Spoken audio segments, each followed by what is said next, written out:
Right, so I'm going to still talk about my childhood. I'm going to take you back to that moment that many of us women in the room may remember. We were sent off to the school nurse and shown what happens when you put a tampon in a big glass of water. I was like, okay, it's massive, it terrifies you, it's alarming. Luckily, as an adult, I don't have to think about it that much. I can go through my life, and going on my period doesn't take me out of my life, my work, my family. But that's obviously not the case for a lot of women around the world. And luckily, our next speaker is working her socks off to make sure that everyone can enjoy the same freedoms that I can and we can. So please give a really, really warm welcome to our next speaker, Ira Guha.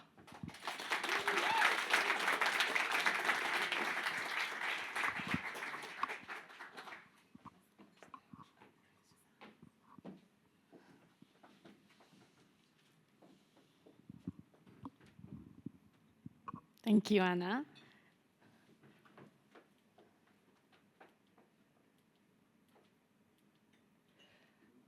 Does everyone recognize this image? Mixed emotions. This is the period care aisle at my local Sainsbury's. Now, there are more than 50 different types of pads and tampons stocked here, and chances are, if you walk up to this shelf and grab any product, it's likely that it's made of up to 90% plastic and also contains toxic chemicals, including heavy metals like lead. But what many of us don't know is that the last time these products were meaningfully updated was back in the 1970s. Now, we've been here today listening to advancements in AI to solve wars. We've been listening to civil engineers creating bullet trains. But the period products we get in Sainsbury's haven't really been improved meaningfully in over 50 years.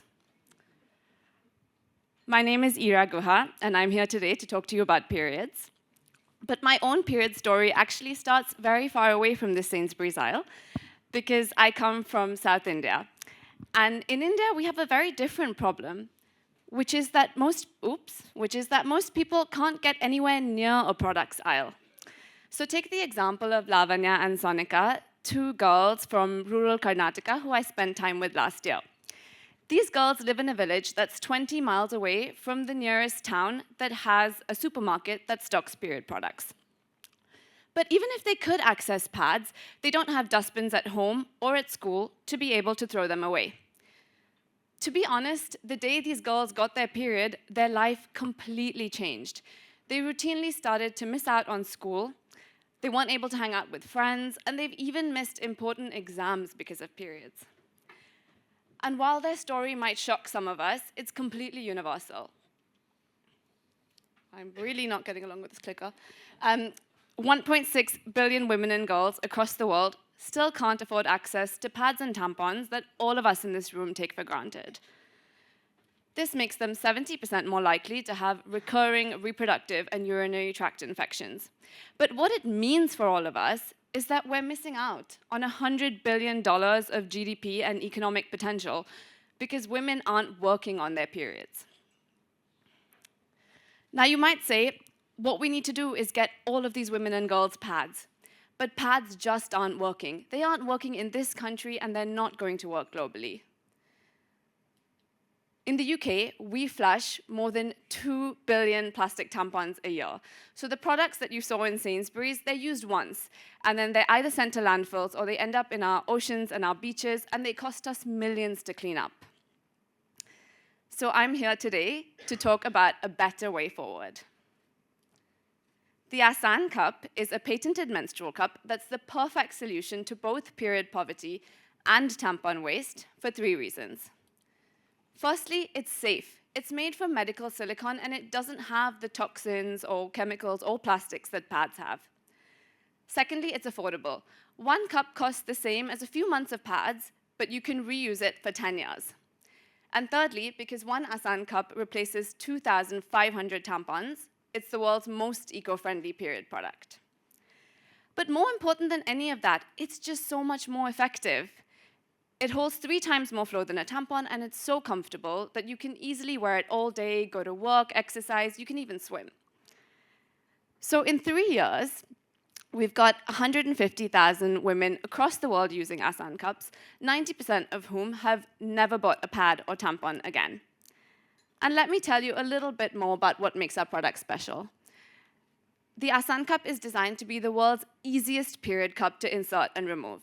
We went through 4 rounds of user trials at the Harvard Innovation Lab to create an anti-stain, leak-proof material, and we also have a ring that makes it as easy to take out as a tampon.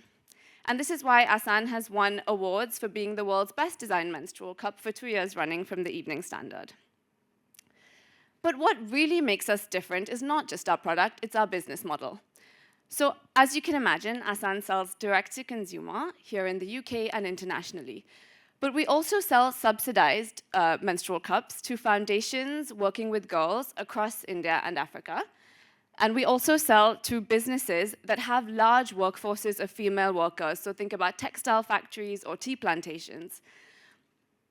And this improves productivity in the workforce and also the well-being of workers. And it's this diversified business model, which means that 80% of Asan cups sold today are able to reach underserved women and girls in 5 countries of Africa and more than 8 states of India. So we have thousands of people who don't have access to period care now getting it free every single year. This means that whether you're a woman working in finance here in London, like my friend Sonia, who's here today, or an army officer in Zanzibar ready for active duty, or a schoolgirl in South India who just needs to go to school on her period, you now, for the first time ever, all have equal access to the same high-quality period care. So we all know period care is important, I hope, but what I'd like to unpack for you is the impact that it can have. In 3 short years, Asan has generated 23 million additional days of school and work attendance for people who previously didn't have access to period care. We've also created an 80% reduction in rashes and infections for women who've switched to our cup. We've saved £20 million for households who were previously spending on period products, which they can now spend on more other essential items. And we've stopped 2.5 million kilograms of landfill waste from plastic pads. So if I can just get it out. This tiny period cup is creating employment, improving health, saving money, and saving the planet. And what makes me very proud is that Asan is continuing to innovate. We recently launched leak-proof period underwear, which is a great alternative to our period cup. And we've worked with Innovate UK to create a free period tracking app designed and developed 100% by women that improves menstrual cycle literacy globally, but also has the first ever carbon footprint tracker. So when you switch from pads to a sustainable product, you can actually count the landfill that you're saving. So I'm going to wrap up this talk back where we started at the period products aisle in Sainsbury's. We're increasingly questioning the toxins and the microplastics that go into our skincare, into household products, into the food we eat. We heard a great talk about food. So why is it that the period care aisle is still stuck in the 1970s? Part of the reason for this is that supermarkets profit off of selling us disposable products every month, so they don't want to stock a reusable product. But there is also a deeper reason, and it's that periods are taboo. Now, if we're too embarrassed to talk openly with our closest family and friends about how uncomfortable the products we use are, how are we going to take on the big retailers? The answer, honestly, and this is why I'm optimistic, lies with everyone in this room. Just by starting to think about your own period care or just have an open conversation about periods with the women in your life, and you can make a meaningful change. Asan is a global movement of women and men questioning the status quo in period care.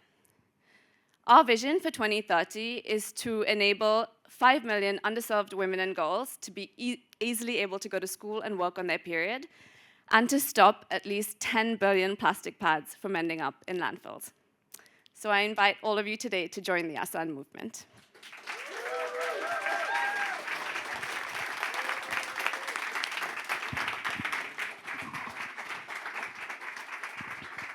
Ira, that was fantastic. Thank you so much for your beautiful talk and your beautiful product.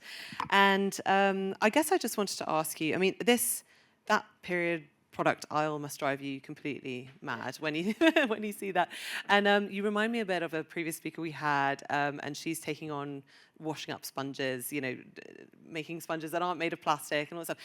And I asked her sort of a similar question, and I asked Malika the same. What would you do if you could get a number 10? Because it feels like if the supermarkets are incentivized to, keep us on disposables, is this like how does that change properly? Because I get there's consumer power, but what else can we be doing?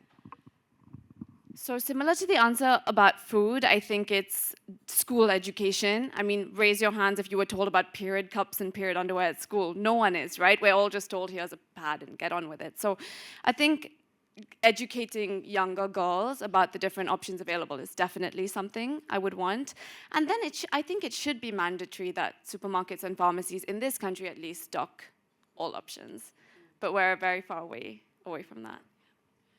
And you mentioned when I spoke to you previously, I sort of brought up the topic of stigma and how, is that the biggest barrier? And you sort of surprised me when you were like, actually, that's kind of not really the biggest thing. But can you talk more about that? Because I think that's what a lot of people kind of think, why there's this sort of, Yeah, definitely. So especially because Asan's work is mainly in very rural, remote contexts, the first thing that everyone says to me is, no one's going to use that. There's too much stigma. And then I say, well, have you actually spent time in a village and asked them if they'd like to use it? And the answer is, firstly, I think where the solutions are so difficult, if you're spending hours a day scrubbing rags, if you're missing out on your exams, of course you're going to take a better innovation. So here in the UK, where we're privileged enough maybe to throw a tampon away and not think about where it goes, we don't confront it. But the need is so great that people are more likely to, opt for a better solution. But also, Asan's way of dealing with stigma is to always go through a trusted source. So we have a peer-to-peer learning model with community mobilizer. So if you're a teenage girl in the UK, we try to talk to you through TikTok. But if you're, a woman in a village in South India, then we work with your local health worker, give her a cup first, let her try it, and then it will be so life-changing that she will talk about it anyway. So it's trusted networks. Brilliant. Well, Ira, we wish you well. I think your work's amazing and you're amazing. Thank you so much. Thank you.